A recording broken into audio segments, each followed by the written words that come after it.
Salina Concrete Products, now known as Salina Concrete, was organized in 1913 by H. Allison and was known as Salina Silo. The business operated solely as a turnkey operation, producing silo staves and then constructing concrete silos for customers throughout the region. Following Mr. Allison's death in 1930, his two sons, Hugh and Vincent, operated the company until 1936.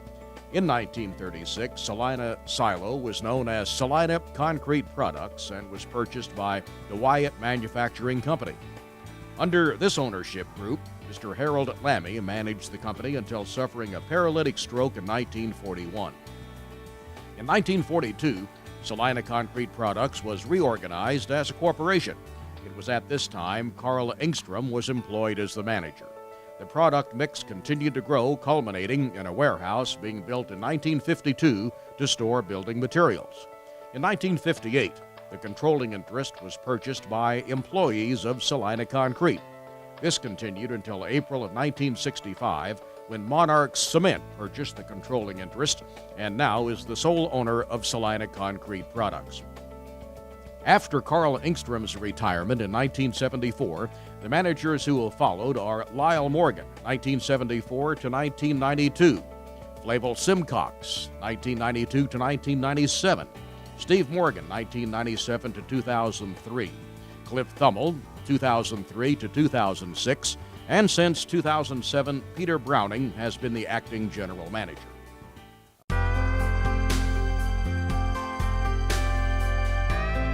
Concrete silos were the reason for the creation of Salina Concrete in 1913. This product line was a turnkey operation with crews working in the winter months, producing and building staves inventories. Salina Concrete owned two stave machines, and the production teams could average a typical production of 800 staves per day.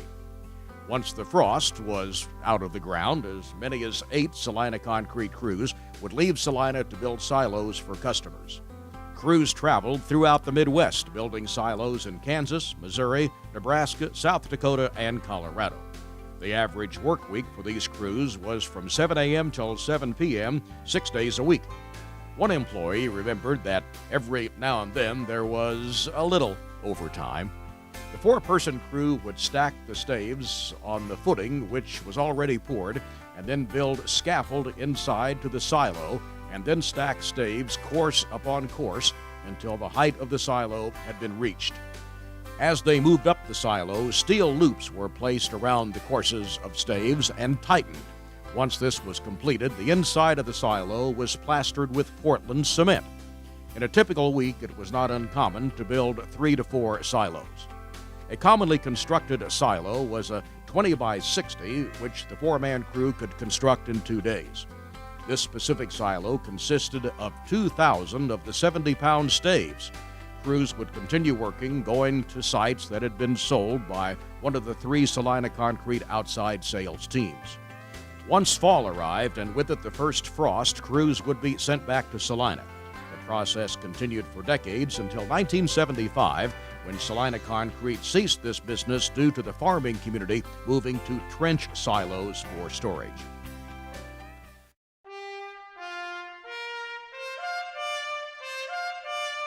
The word concrete comes from the Latin word concretus, meaning compact or condensed. The Romans are seen as the first culture to embrace concrete and realize its revolutionary implications for construction. Their mixes, when examined today, are considered primitive, but were still effective. Mixes consisted of small gravel and coarse sand mixed together with hot lime and water. To reduce shrinkage, they used horsehair, much like we use polypropylene fibers today. They also found that mixing animal blood left small bubbles in the mix, entraining air, which led to a more durable mix. The Romans' use of concrete was extensive. When it was realized, they constructed 5,300 miles of roads throughout their empire. To help provide scope of this feat, there are approximately 4,200 miles of interstates in the U.S. From 300 BC to 476 AD, Roman builders used concrete in constructing well-known structures such as the Appian Way, Roman baths, the Colosseum, and Pantheon. As a testament to the longevity of concrete and their construction methods, these structures are still standing today. After the fall of the Roman Empire in 476 AD, the techniques for making pozzolan cement were lost until the discovery in 1414 of manuscripts describing those techniques rekindled interest in building with concrete. In 1824, Joseph Aspdin of England invented Portland cement by burning finely ground chalk with finely divided clay in a kiln until carbon dioxide was driven off. The sintered product was then ground, and he called it Portland, being named after the high-quality building stones quarried in Portland, England. In 1891, George Bartholomew placed the first concrete street in the USA in Bellefontaine, Ohio. This street is still in existence today. In 1936, the first major concrete dams, Hoover Dam and Grand Coulee Dam, were built.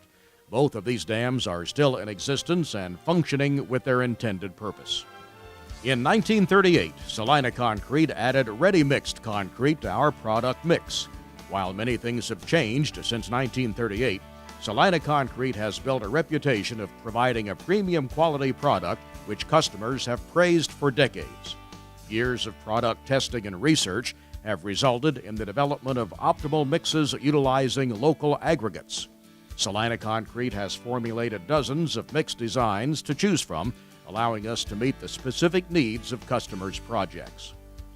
Thousands of homes and businesses throughout Saline County and central Kansas rest on the foundations of Salina Concrete's concrete and will continue to provide strong foundations as time marches on. The first batch plant was built and located on the south end of what is now the block department. Drivers would back in the 1- and 2-yard trucks and start their mixer. At that time, the mixer was operated independently with its own gas-powered motors, powering chain drives attached to the mixer. After the mixer was started and the truck was in position, the batch man would load the cement, sand, and rock, as well as the necessary water. Mixes were ordered in a recipe format, and the batch man would physically tear and dump the number of sacks of cement ordered in the truck's hopper. The aggregates were elevated overhead into bulk storage with an elevator. The batch man would use levers to dump the appropriate amounts of sand and rock into the 1- or 2-yard mixers. Mixes now are ordered based on the desired performance in terms of PSI. These mixes are now loaded into mixers with 10-yard capacities. With this being said, habits die hard, and it's still not uncommon for customers to order a recipe mix such as a 6- or 8-sack mix. In 1938, the supply of Portland cement to Salina Concrete was shipped and received through the railroad by railcar shipments. It was not uncommon to receive 3 or 4 rail cars per week. Each rail car was stacked floor to ceiling with 94-pound bags of Portland cement. Employees would then unload the rail cars by hand, stacking these bags onto a dolly and then winching these loaded dollies up a ramp into the overhead mezzanine. Once the dollies were in the overhead mezzanine, they were unloaded by hand and stored for future use. Employees would be paid after a typical workday 1 cent per bag to unload these loaded rail cars. These 94-pound bags of Portland cement were packaged in cloth bags, and after use, the bags were saved and sent back to the cement plant for reuse. This process is no longer needed due to the ability to receive Portland cement in bulk through pneumatic trailers and blown into overhead storage bins through the use of the Cyclone Air system.